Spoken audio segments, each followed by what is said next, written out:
างวันเวลาที่เร่งรีบเสียงของโลกเรียกให้เดินไกลพระองค์ทรงเรียกเรากลับมาใหม่หยุดพักในอ้อมแขนแห่งความรักไม่ใช่เพราะการงานของเรา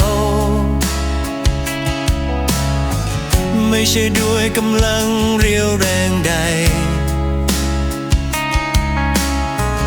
แต่เป็นพระคุณที่ทรงยิ่งใหญ่นำเราเข้าสู่การหยุดพักแท้จริงพระองค์ตรัสกับเราด้วยความรักให้เราจำและรักษาไว้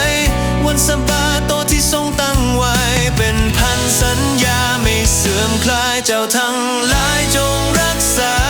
วันสะบาโตของเราไว้เป็นหมายสำคัญระหว่างเราตลอดชั่วชาติพันธุ์ของเจ้าเพื่อเราจะได้รู้ด้วยหัวใจ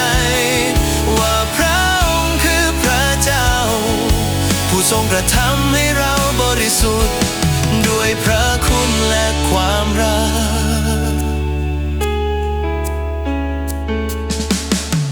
เมื่อเราหยุดจากหนทางของตนและวางภาระไว้ที่พระบาทเราจะพบการฟื้นฟูชีวิตในวันที่พระองค์ทรงแยกไว้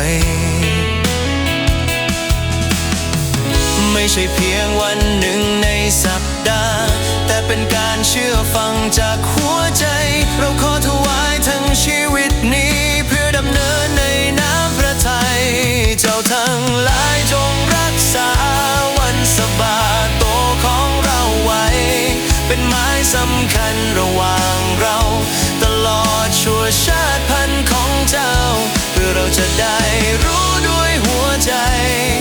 ว่าพระองค์คือพระเจ้าผู้ทรงกระทำให้เราบริสุทธิ์ด้วยพระคุณและความรักเราขอพักในพระสัญญาพักในพระองค์ผู้ทรงสัตย์ซื่อพระเจ้าผู้ชำระชีวิตเราให้บริสุทธิ์ตลอดไป